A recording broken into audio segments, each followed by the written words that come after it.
श्री राम जी प्रशंसा कर रहे हैं हनुमान जी की और अंगद जी की, कि जैसे समुद्र को मथ रहे हैं, ऐसे मथते हैं ना समुद्र को, रस्सी लगा के अमृत और विष निकाला था समुद्र से, बहुत सारी चीजें निकली थी। इसी तरह हनुमान जी और अंगद जी ऐसे मथ रहे हैं सभी राक्षसों को और उनको मार रहे हैं। अस कृपाल को कहु भवानी, अस प्रभु सुनी न भजही ब्रह्म त्यागी, नर मति मंद ते परम अभागी। ऐसा हृदय में जानकर वे उन्हें परम गति या मोक्ष देते हैं। हे भवानी, शिव जी कह रहे हैं बातें, कहो तो ऐसे कृपालु और कौन है। प्रभु का ऐसा स्वभाव सुनकर भी जो मनुष्य भ्रम त्याग कर उनका भजन नहीं करते, वे अत्यंत मंद बुद्धि और परम भाग्यहीन हैं।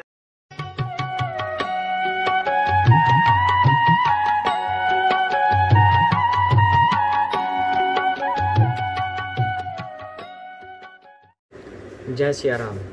आइए आगे करते हैं रामचरितमानस कथा।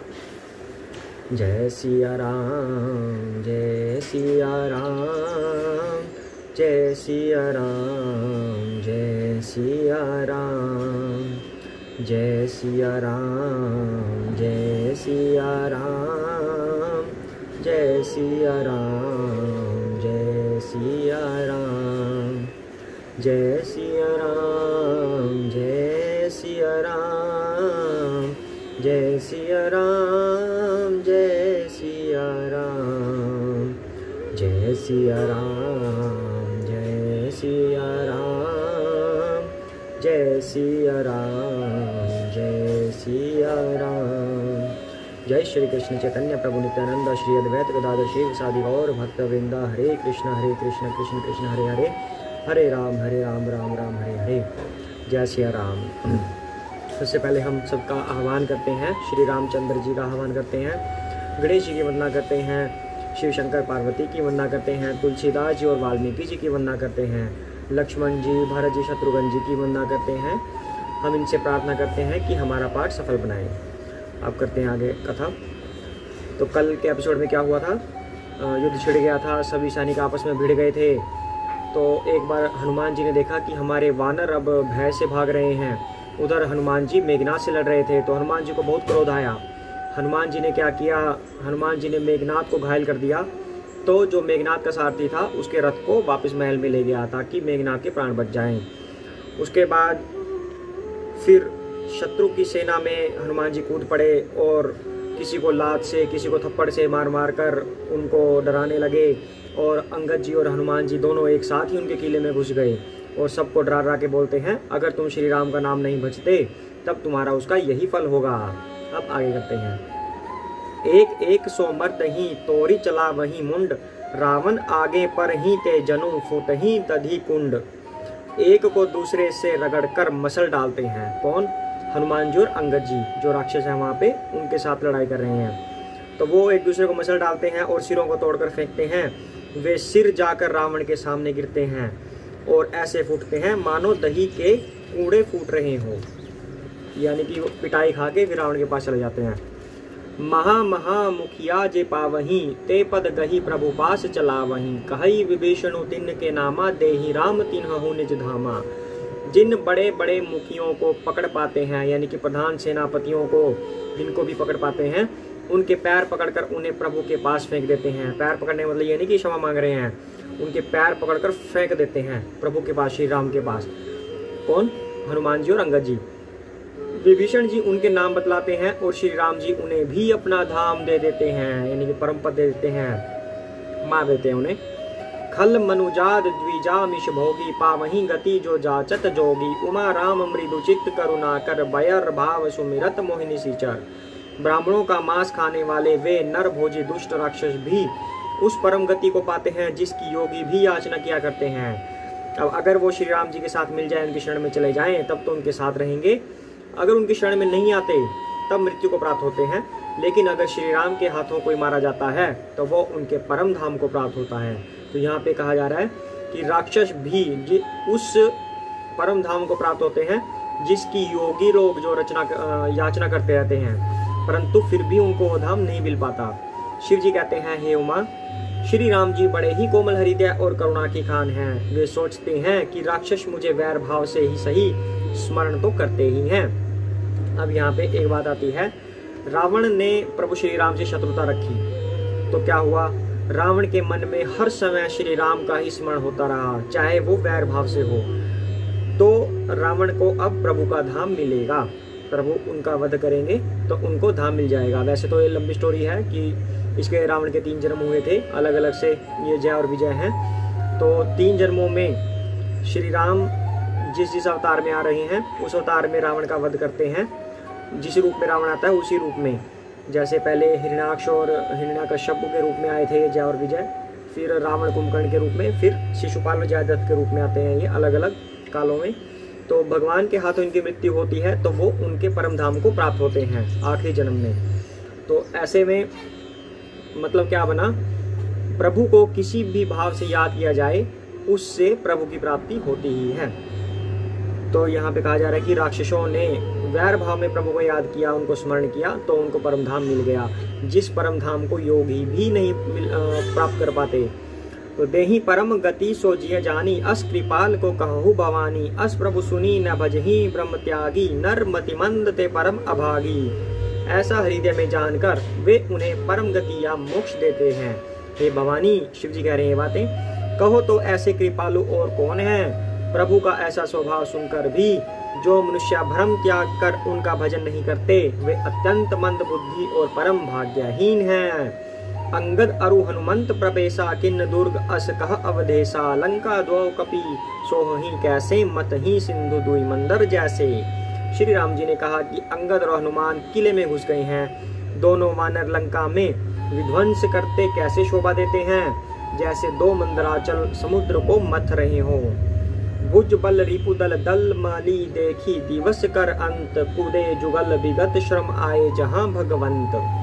श्री राम जी प्रशंसा कर रहे हैं हनुमान जी की और अंगद जी की, कि जैसे समुद्र को मथ रहे हैं, ऐसे मथते हैं ना समुद्र को, रस्सी लगा के अमृत और विष निकाला था समुद्र से, बहुत सारी चीजें निकली थी। इसी तरह हनुमान जी और अंगद जी ऐसे मथ रहे हैं सभी राक्षसों को और उनको मार रहे हैं या श्री राम के पास पहुंचा रहे हैं, मतलब अगला काम कर रहे हैं वो। तो भुजाओं के बल से हनुमान श्री राम जी कह रहे हैं, भुजाओं के बल से शत्रु की सेना को कुचलकर और मसलकर फिर दिन का अंत होता देखकर हनुमान और अंगद दोनों कूद पड़े और श्रम या थकावट रहित होकर वहां आ गए जहां भगवान श्री राम जी थे। प्रभु पद कमल शीस तीन नाये, देखी सुभट रघुपति मन भाए, राम कृपा करी जुगल निहारे, भय विगत श्रम परम सुखारे। उन्होंने प्रभु के चरण कमलों में सिर नवाए। उत्तम योद्धाओं को देखकर श्री राम जी मन में बहुत प्रसन्न हुए।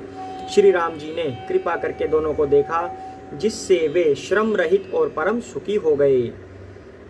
गए जानी अंगद हनुमाना, फिरे भालू मरकट भट नाना, जातु धान प्रदोष बल पाई, धाये करी 10 शीस दोहाई।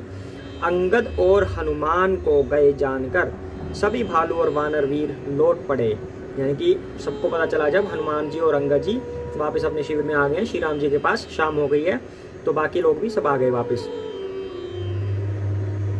राक्षसों ने प्रदोष या सायंकाल का बल पाकर रावण की दुहाई देते हुए वानरों पर धावा किया, यानी कि जब वानर अपने शिविर में आने लगे तो उस समय राक्षसों की ताकत बढ़ जाती है शाम के समय, तो उन्होंने धावा बोल दिया।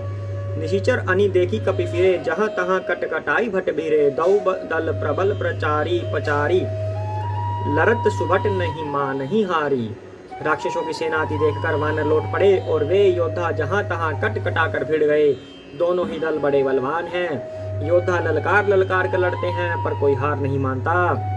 महावीर निशिचर सब कारे, नाना बरन बलिमुख बहारे, सबल जुगल दल सम बल जोधा, कौतुक करत लरत करी क्रोधा। सभी राक्षस महान वीर और अत्यंत काले हैं और वानर विशाल काय तथा अनेकों रंगों के हैं। दोनों ही दल बलवान हैं और समान बल वाले योद्धा हैं। वे क्रोध करके लड़ते हैं और खेल करते हैं, यानी कि वीरता दिखाते हैं अपनी। प्राबिट सरद पयोध घनेरे, लड़त मन हुमारुत के प्रेरे, अनिप अकंपन अरु अतिकाया, विचलत सेन किन्ही इन माया। राक्षस और वानर युद्ध करते हुए ऐसे जान पड़ते हैं मानो क्रमशः वर्षा और शरद ऋतु के बहुत से बादल पवन से प्रेरित होकर लड़ रहे हों। अंक अकंपन और अतिकाय इन सेनापतियों ने अपनी सेना को विचलित होकर देखकर माया की, यानी कि अब राक्षस माया पे उतर आए कि कुछ हो तो रहा नहीं, लड़ रहे हैं बस, कभी किसी का कोई मर जाता है, कभी किसी साइड का कोई मर जाता है या हार जाता है। अब वो माया पे उतर आए दो राक्षस, अकंपन और अतिकाय। क्या माया कर रहे हैं वो? भयउ निमिष मह अति अंधियारा, वृष्टि होई रुधिरोपाल छारा। पल भर में अत्यंत अंधकार हो गया, खून पत्थर और राख की वर्षा होने लगी। देखी निबिड़ तम दसहूं दिसी, कपिदल भयउ खबार। एक ही एक न देखई, जहां तहां कर ही पुकार। दसों दिशाओं में अत्यंत घना अंधकार देखकर वानरों की सेना में खलबली पड़ गई। एक को एक दूसरा नहीं देख सकता और सब जहां तहां पुकार रही हैं। ये माया की उन दोनों राक्षसों ने कि अंधेरा कर दिया और राख की, खून की ऐसी बारिश कर दी कि किसी को कोई दिखे ही ना। सकल मरमु रघुनायक जाना, लिए बोली अंगद हनुमाना। समाचार सब कही समुझाए, सुनत कोपी कपि कुंजर धाये। श्री रघुनाथ जी सब रहस्य जान गए। उन्होंने अंगद और हनुमान को बुला लिया और सब समाचार कहकर समझाया। सुनते ही वे दोनों कपिश्रेष्ठ क्रोध करके दौड़े।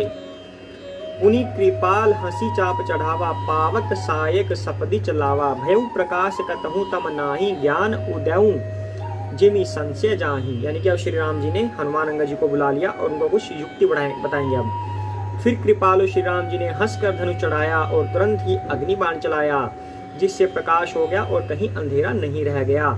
जैसे ज्ञान के उदय होने पर संदेह दूर हो जाते हैं। भालू बलि मुख पाई प्रकाशा, धाय हर्ष विगत श्रम त्रासा। हनुमान अंगद रन गाजे, हाक सुनत रजनीचर भाजे। भालू और वानर प्रकाश पाकर श्रम और भय से रहित और प्रसन्न होकर दौड़े। यानी कि दोबारा फिर से पलड़ा भारी हो गया वानरों का श्री राम जी की कृपा से। हनुमान और अंगद रण में गरज उठे, उनकी हाँक सुनते ही राक्षस भाग छुटे। भागत भट्ट पट कहीं धरी धरनी, करही भालू कपि अद्भुत करनी। गही पद डारही सागर माही, मकर उरग जश धरी धरी खाही। भागते हुए राक्षस योद्धाओं को वानर और भालू पकड़कर पृथ्वी पर दे मारते हैं और अद्भुत आश्चर्यजनक करनी करते हैं। युद्ध कौशल दिखलाते हैं।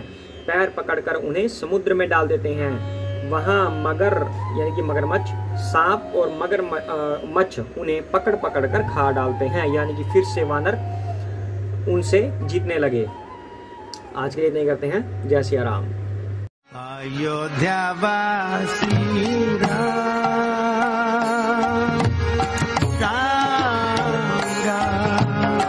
दशरथ नंदन